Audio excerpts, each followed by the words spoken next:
Hello friends, எல்லோரும் எப்படி இருக்கீங்க? இன்றைக்கி நம்ம ஒரு சின்னதாக ஒரு டிஃபன் ஐட்டம் தான் செய்ய போகிறோம். ஆப்ப மாவு இருக்கு இல்லையா, ஆப்ப மாவு கொஞ்சம் மீதி இருந்தது. சரி, அதை வச்சு சிம்பிளாக ரெண்டாக பிரித்து செஞ்சுருக்கேன், பாருங்கள். ஹலோ ஃப்ரெண்ட்ஸ், இப்போ நம்ம அதோட தேவையான பொருட்கள் பார்த்துலாமா? இது காரக்குழி பணியாரத்துக்கு தேவையான பொருள். நான் ஒரு சின்னதாக ஒரு கேரட் எடுத்து துருவி வச்சுருக்கேன். ஒரு சின்ன பெரிய வெங்காயம் பொடியாக கட் பண்ணி வச்சுருக்கேன். கொடை மிளகா சின்னதாக கட் பண்ணி வச்சு கொஞ்சமாக தான் வேணும்னா ஸ்கிப் பண்ணிக்கோங்க. ஒரு அரை பச்சை மிளகா பொடியாக கட் பண்ணி வச்சுருக்கேன். கொத்தமல்லி இது பண்ணி வச்சுருக்கேன். இது வந்து குழி பணியாரத்துக்கு இது தேவையான பொருட்கள். அதுக்கு தேவையான மாவு எடுத்து வச்சுருக்கேன். இப்போ இனிப்பு பணியாரத்துக்கு அதுக்கு ஒரு கப் மாவு எடுத்து வச்சுருக்கேன்.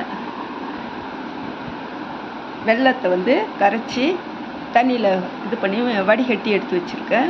அதுக்கு தேங்காய் துருவல் அதோட ஏலக்காய் போட்டு துருவி வச்சுருக்கேன். இதுதான் தேவையான பொருட்கள். இந்த மாவே ஆப்பத்துக்கு போட்டிருந்த மாவு தான், மீதி இருந்தது.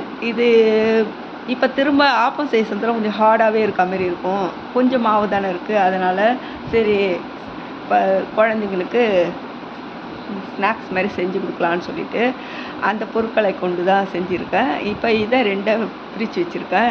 ஏன்னா இனிப்பு வந்து பிள்ளைங்க சாப்பிடுவாங்க, நம்ம பெரியவங்களுக்கு கொஞ்சம் காரம்னா நல்லாயிருக்கும் இல்லையா, அதனால் இது கொஞ்சம் அவ்வளோதான். இது நம்ம வீட்டில் இருக்க பொருட்கள் கொண்டு தான் சிம்பிளாகவும் டேஸ்ட்டாகவும் ஹெல்த்தான செய்ய போகிறோம். இப்போ நான் வந்து இந்த பொருட்களை வந்து இதோட கலந்துக்கிறேன். இந்த பொருளை இதோட கலந்துக்க போகிறேன். இது வந்து இதோட கலந்துக்கிட்டு நான் ஊற்றிட்டு உங்களுக்கு காட்டுறேன், பாருங்கள். இப்போ நான் 2 மாவும் கலந்துக்கிட்டேன். அந்த மாவு பார்க்கலாமா? நம்ம எடுத்து வச்சுருத்தோம் இல்லையா காரக்குழி பணியாரத்துக்கு, அதுக்கு தேவையான பொருட்கள்லாம் இதில் கலந்துக்கிட்டேன். இது வந்து இனிப்புக்கு அந்த வெல்லம் தேங்காய் துருவல் இதெல்லாம் போட்டு மிக்ஸ் பண்ணி வச்சுருக்கேன். இவ்வளோ தான், சிம்பிளாக இருக்கும், சீக்கிரமாகவும் செஞ்சிடலாம். வேலைக்கு போகிறவங்க கூட சரி, கொஞ்சம் மாவு மீதமாகிடுச்சு அப்படின்னுச்சுன்னா செய்யலாம். இல்லை நம்ம இட்லி மாவு கூட இப்போ பார்த்தீங்களா, இந்த மாவுலாம் ரெடி ஆகிடுச்சு. இந்த பொருட்களை எல்லாம் காரத்துக்கு தேவையான பொருட்கள்லாம் இதோட கலந்துக்கிட்டேன். இனிப்புக்கு இது சேர்த்துக்கிட்டேன். இப்போ நம்ம இதை ஊற்றிட்டு உங்களுக்கு நான் காமிக்கிறேன், பாருங்கள். நல்ல சட்டி காஞ்சிடுச்சு. இப்போ வந்து நம்ம இந்த ஃபஸ்ட்டு இனிப்பு பணியாரம் தான் செய்ய போகிறோம். அதுக்கு தேவையாக எண்ணெயும் ஊற்றலாம். நான் நெய் ஆட் பண்ணுறேன், பாருங்கள்.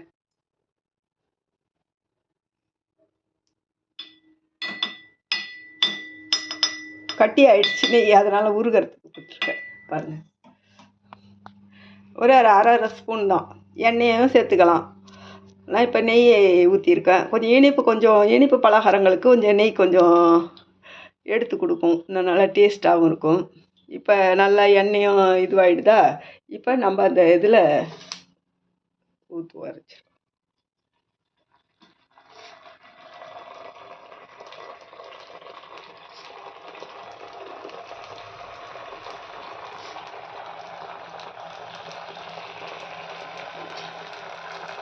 சின்ன குழி கரண்டியாக எடுத்துக்குங்க.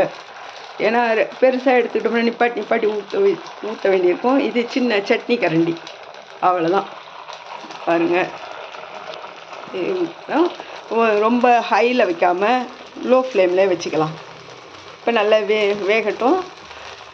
கொஞ்சம் நல்லா வெந்த விட்டு நம்மளுக்கு நல்லாவே தெரியும் இல்லையா, மேலே இதுவாக வந்துட்டுருக்கோம். வெந்த பிறகு நம்ம திருப்பலாம். பாருங்க, 2 பணியாரமும் சுட்டு எடுத்தாச்சு.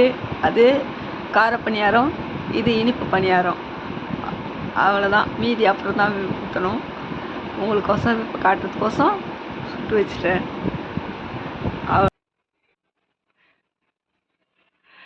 பாய் ஃப்ரெண்ட்ஸ், இன்னொரு நாளைக்கு சந்திப்போம். பாய்.